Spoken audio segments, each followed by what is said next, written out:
The night was a wound stretched across the hills. Two figures moved beneath it, silent, black cloaked shapes wandering the long stretch of cracked road that wound toward Hollow Creek. They had walked for 3 nights without speaking, the smell of rain and rusted asphalt following them like ghosts. The woman's name was Isolde. Her eyes were the color of dead wine, deep, rich, and emptied of life. The man beside her was Darian, tall and angular, his face cut in old-world sharpness, the kind sculptors once mistook for angels. Together, they had outlived kingdoms, plagues, and gods that forgot their names. But time had made them nomads, creatures with nowhere left to haunt. When they saw the rusted sign half buried in weeds, they stopped. Welcome to Hollow Creek. Population 814. A hollow laugh slipped from Darian's throat. Still breathing, are they? Isolde tilted her head. For now. Lightning flickered somewhere behind the tree line, and the forest beyond the town looked like a single black lung drawing in breath. They stepped forward. Hollow Creek slept beneath a blanket of fog. Its streets were empty except for one flickering streetlight and the creak of an old motel sign that read, Hollow's Rest. They entered through the glass door, bells jingling above them. A man sat behind the counter, half asleep, his chin buried in a local newspaper. When he looked up, his expression brightened at the sight of customers. Room for 2? Isolde smiled. It was a perfect smile. Too still, too bright. If you have it. The clerk, Tom, his name tag read, handed her a key. Only one other guest tonight, Deputy Mason. Room 6. He works nights. He's mainly a quiet man. Isolde's fingers brushed Tom's hand as she took the key. His heartbeat stumbled. He didn't know why. And she felt his pulse sing in her palm like a trapped bird. Thank you, she whispered, and Darian guided her down the hall before hunger got the better of her. Inside the room, the wallpaper peeled like dried skin. Rain beat against the window. Isolde sank into her chair, pulling her boots off with a sigh that might have been centuries old. You feel it too, don't you? Darian turned from the window. The air. No. The hush, like the ground's listening. He nodded slowly. Hollow Creek had weight, a silence thick as grave soil. It wasn't fear that stirred him, but curiosity. Something in this place didn't sleep. By midnight, they couldn't resist. They slipped through the back door into the rain, moving like shadows through the streets. Houses lined the road, modest, dark, the faint glow of televisions behind curtains. Isolde's senses caught the scent of life, warm blood behind thin walls. Don't make a mess, Darian murmured. She grinned.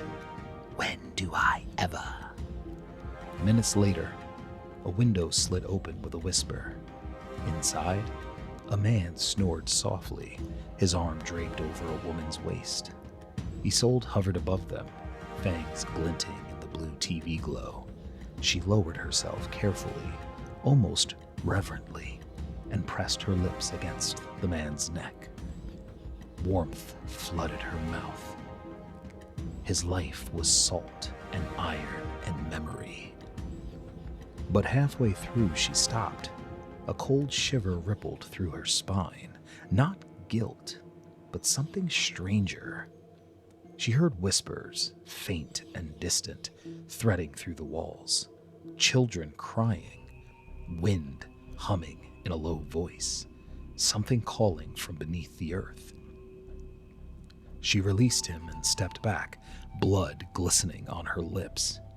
"Darian," she hissed when she returned outside. "This town breathes wrong." He wiped his mouth with his sleeve. "You've grown soft. Listen to me.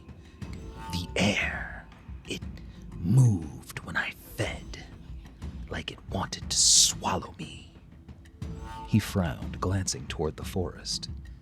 "We'll stay one more night, Isolde."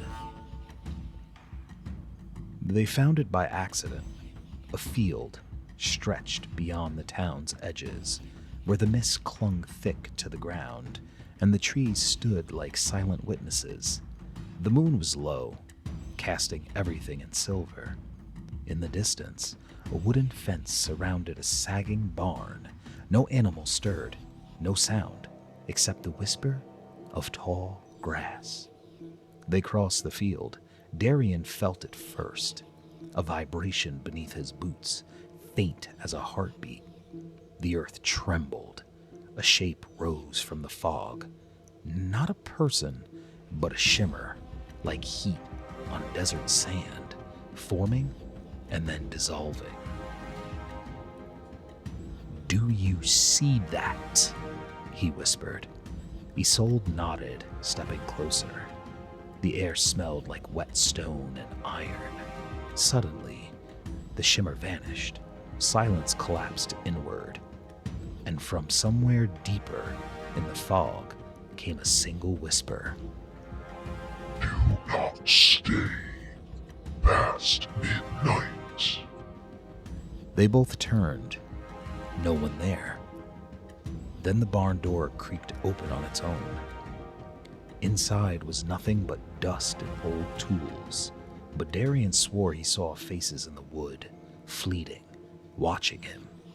When they emerged, a figure stood at the fence, a man with a flashlight and a badge gleaming faintly.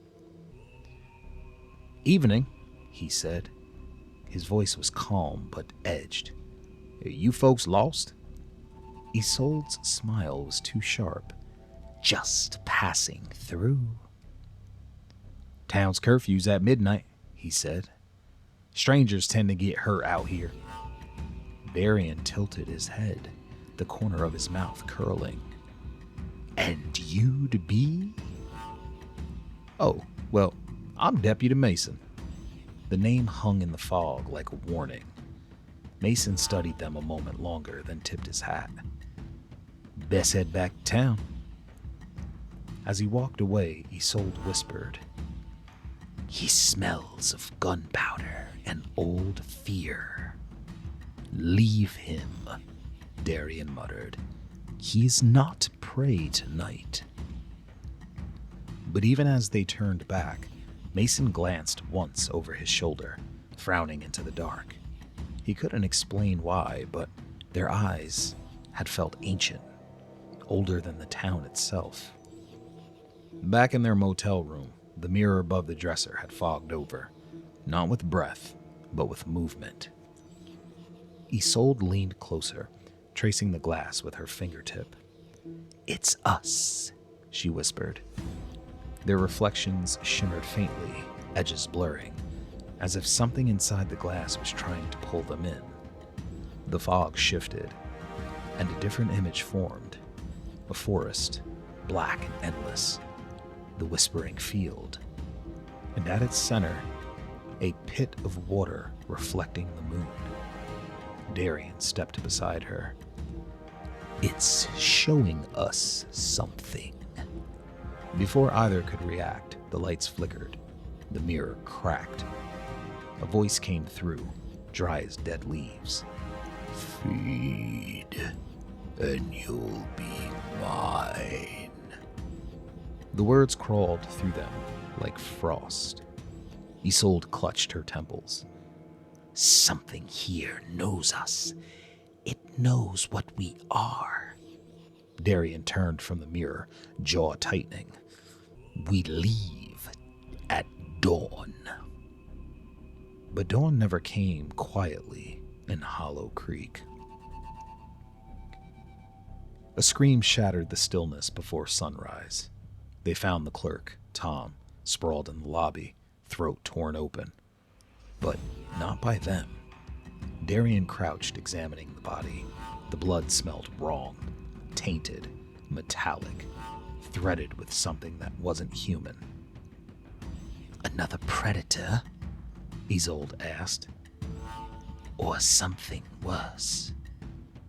Behind the counter, the motel's radio hissed. For a moment, a voice broke through. Female, distant, trembling. The field's waking again. Don't let it. Then silence. Isolde looked toward the window. The fog outside had turned black, crawling against the glass like liquid shadow. Darian, she whispered. It's coming this way. He stood, eyes narrowing. Maybe we should stay. Stay? After this? His lips curved faintly. You said it yourself. The ground listens here. I want to know what it hears. They met Mason again that night. The deputy stood on the edge of the creek, flashlight in hand, the beam slicing through the fog. The water below reflected faint ripples of light, but the current didn't move. You again, he said without turning. You got an explanation for the dead man back at the motel? Darian smiled thinly. I could ask you the same. Mason turned then, hand near his holster. His eyes were tired, but sharp. You smell like trouble. And you smell like blood you can't wash off. For a heartbeat, silence hung between them. Then Mason spoke quietly, as if to himself. Whatever's in these woods, it doesn't want company. You two should have kept walking. He left them there, boots crunching over gravel. Isolde watched him go. He's seen things. Maybe, Darian murmured. Maybe he'll see us again. Above them, a crow shrieked and flew into the fog. By the third night, they hadn't fed, not properly. Something in Hollow Creek had dulled their thirst, or perhaps replaced it with a new one. They wandered the outskirts, drawn to the field again. The whispering had grown louder, words almost forming beneath the wind.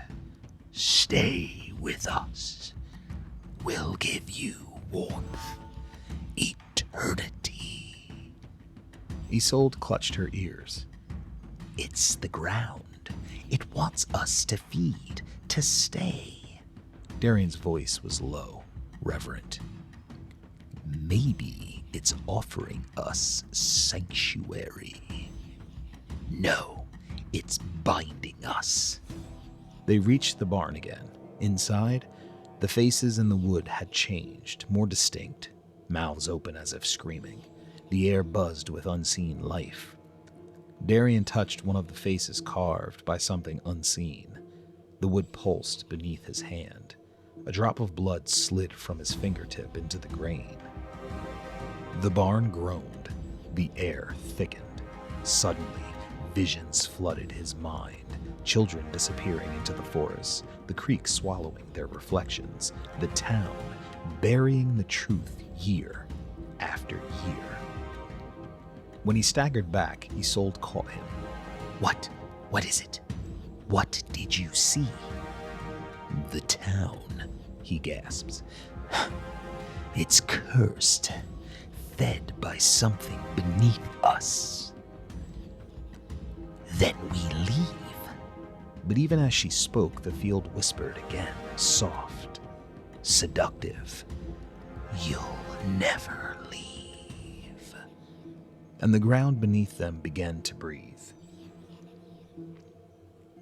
The barn door slammed shut. Wind roared through the cracks, carrying whispers that weren't quite human. Darian drew Isolde close. It's pulling us under. Then fight it. But the wood beneath their feet split open, and from the crack rose pale hands. Too many, reaching, clawing. Isolde slashed one open with her nails. Black dust spilled instead of blood. Then she saw them. Faces in the dark, the missing souls of Hollow Creek, drawn to their power, feeding on it. "Darian!" she screamed as one of the shadows lunged. He caught it midair, sinking his fangs into the ghostly shape. But instead of feeding, he felt sorrow pour into him, a flood of memory, pain, and voices whispering their last moments. When he let go, he was trembling. "They're not evil. They're trapped." Isolde stared, stunned. "What are you saying?" He looked at her, something breaking in his eyes that hadn't broken in centuries. We can help them." "Help them?" she hissed. "We are not saviors, Darian." "Maybe not," he said quietly, "but neither are we monsters. Not here." The field went still. The whispers faded. For the first time since they'd entered Hollow Creek, the air felt lighter, watchful, but calm. Isolde stood in silence, trembling with confusion, hunger, and something dangerously close to hope. When they stepped out of the barn, the fog had thinned. Mason's car was parked by the fence. He leaned against it, cigarette glowing in the dark. "Didn't think you two'd make it out." Darian met his gaze. "Neither did we." Mason's eyes narrowed. "You see it too, don't you?" Darian almost smiled. "The dead don't rest easy in Hollow Creek." Mason flicked a cigarette into the mud. "You planning on making it worse or making it better?" "Still deciding," Isolde said softly. He nodded once, as if that was answer enough, and drove off into the fog. They stood by the field until the first hint of dawn crept across the trees. Isolde watched the light crawl closer and didn't move. "It's beautiful." Darian nodded. "It's dangerous. Like us." He turned to her, voice quiet. "We don't have to keep running. Maybe this town needs monsters who aren't afraid to look into the dark." She laughed softly, bitter and warm all at once. "And what would that make us?" He looked toward the field. The whispers had fallen silent, but the promise lingered. "Maybe," he said, "it makes us something new."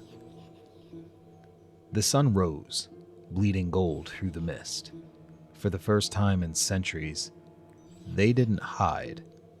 They simply stood, side by side, letting the light touch their faces. And somewhere deep beneath Hollow Creek, the earth whispered again, gentle this time, almost grateful.